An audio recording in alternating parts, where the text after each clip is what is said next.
کہ یہ جو موجودہ یعنی مہینہ چل رہا ہے وہ ربیع الآخر کا مہینہ ہے، ربیع الثانی کا مہینہ ہے، اور اس مہینے میں ہمارے حیدرآباد دکن کی ایسی عظیم المرتبت شخصیت کہ جن کے ذریعے سے بلکہ حیدرآباد دکن کا نام روشن بھی ہوا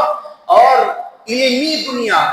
میں غور تلقات ہے، توجہ کی بات ہے، علمی دنیا ان کا بڑا مقام ہے، اور حیدرآباد دکن کو اگر علمی دنیا میں پہچانا جاتا ہے تو وہ مبارک شخصیت کے ذریعے سے پہچانا جاتا ہے۔ میری مراد ہے سیدی عبداللہ شاہ نقشبندی مجددی قادری رحمۃ اللہ علیہ، جن کو ابو الحسنات کا نام لقب دیا گیا ہے، جن کی کنیت ابو الحسنات ہے، لہذا یہ عظیم المرتبہ شخصیت ہے کہ مصری گنج بڑا احسان ہے اہل دکن پر، ہندوستان میں حیدرآباد اور دکن کے رہنے والوں پر بہت بڑا احسان ہے کہ انہوں نے ایسی خاص کتاب آپ نے حدیث کی جمع فرمائی ہے 5 جلدوں میں، جس کا نام زجاجۃ المصابیح ہے، عربی کتاب ہے، عربی میں قرآن مجید کے بعد جس کا درجہ ہے احادیث مبارکہ کے، حضور علیہ الصلوۃ والسلام کی احادیث کو آپ نے جمع فرمایا ہے، اور ایسی احادیث ہے وہ جو فقہ حنفی پر بڑی ہے، اس کی بڑی تفصیلات ہے، علمی دنیا سے جو لوگ واقف ہوتے ہیں وہ بخوبی اس سے واقف ہیں،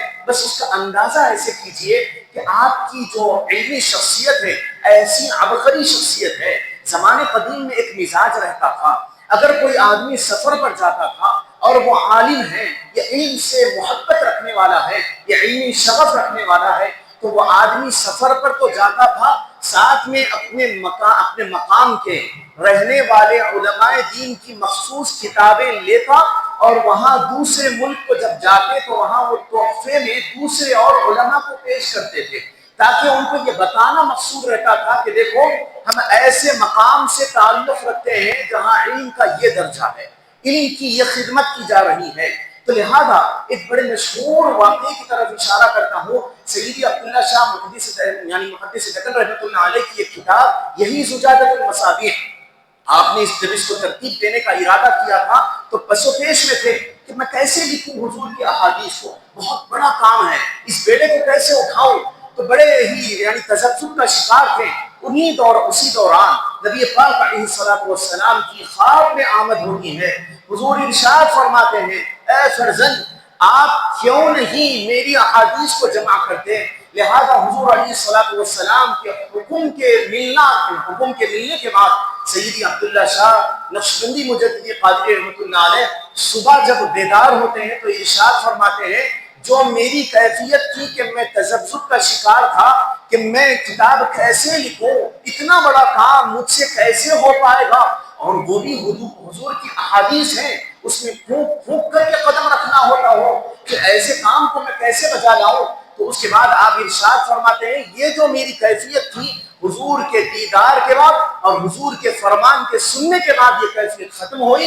اور میرے دل میں ایسا ٹھاٹھے مارتا ہوا سمندر علمی کیفیت کے ساتھ منجمد ہوا، میں یہ محسوس کرنے لگا کہ حضور کا جب مجھے اجازت نامہ مل چکا ہو تو کسی اور سے کیا اجازت لوں، اور میں کس وجہ سے میں پیچھے رہ جاؤں۔ لہذا قلم اٹھاتے ہیں اور کتاب میں کئی احادیث لکھنے اور جمع کرنا شروع کر دیتے ہیں۔ وہی کتاب کو بعد میں ایک عالم دین حلب کے ایک اور دوسرے عالم دین تک کعبہ معظمہ میں مکہ المکرمہ میں حج کے دوران میں سفر حج میں جب وہ ان کو پیش کرتے ہیں تو وہ حلب کے ایک بڑے مشہور عالم دین، ان کا یہ کہنا ہوتا ہے کہ میں حج میں تو آیا ہوں، یقیناً میرے اور بھی دوسرے فرائض مناسک ادا ہوئے ہیں، لیکن یاد رکھوں کہ اگر میرا یہ سفر کامیاب ہوا ہے تو مجھے یہ کتاب جو ملی ہے وہ بڑا سہارا ہے کہ میرا سفر بھی کامیاب ہوا، اور میں یہ امید کرتا ہوں کہ میرا حج بھی مبرور اور مقبول ہوگا۔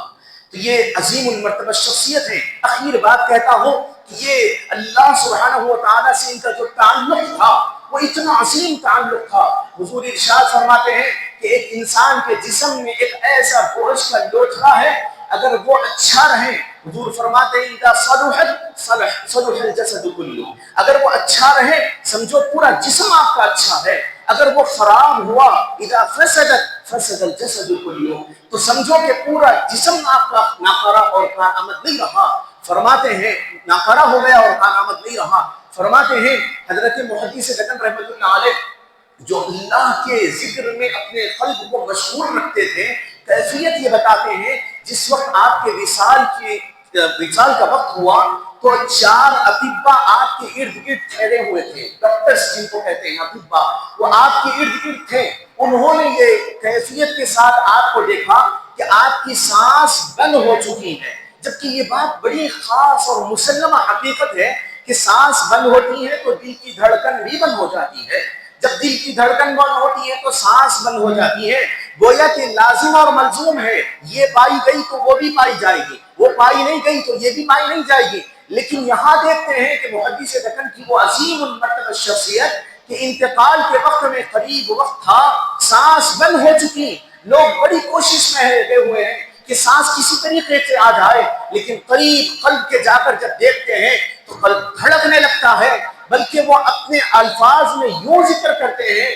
کہ وہ صرف قلب دھڑک نہیں رہا تھا، یعنی بلا مبالغہ وہ یہ کہتے ہیں کہ وہ اللہ اللہ کی صدائیں بلند کر رہا تھا۔ یہاں گویا کہ یہ بات ہے کہ وہ جو ڈاکٹرز تھے وہ متحیر ہو گئے، پریشان ہو گئے، ششدر رہ گئے، لیکن آپ کے فرزند دیوبند حضرت خلیل اللہ شاہ نقشبندی مجددی قادری رحمۃ اللہ علیہ ارشاد فرماتے ہیں کہ دیکھو بابا جان کی ایسی ذکر کی کیفیت تھی کہ کبھی آپ کا قلب، آپ کا دل ذکر الہی سے دور نہیں رہتا تھا۔ وجہ اس کی یہ ہے کہ سانس بند ہو چکی لیکن ذکر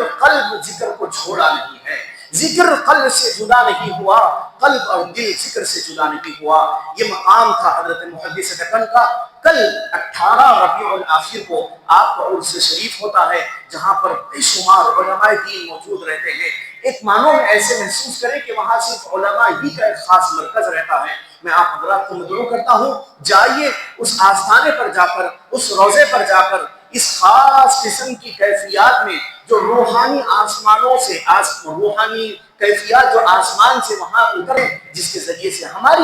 روحانی کیفیت میں ارتقا ہوگا۔ مولا تعالیٰ سے دعا کرتا ہوں مجھے اور آپ کو حق بولنے، حق سننے کی توفیق نصیب فرمائے، خاتمہ ہمارا بالخیر فرمائے، آمین وآخر دعوانا الحمدللہ۔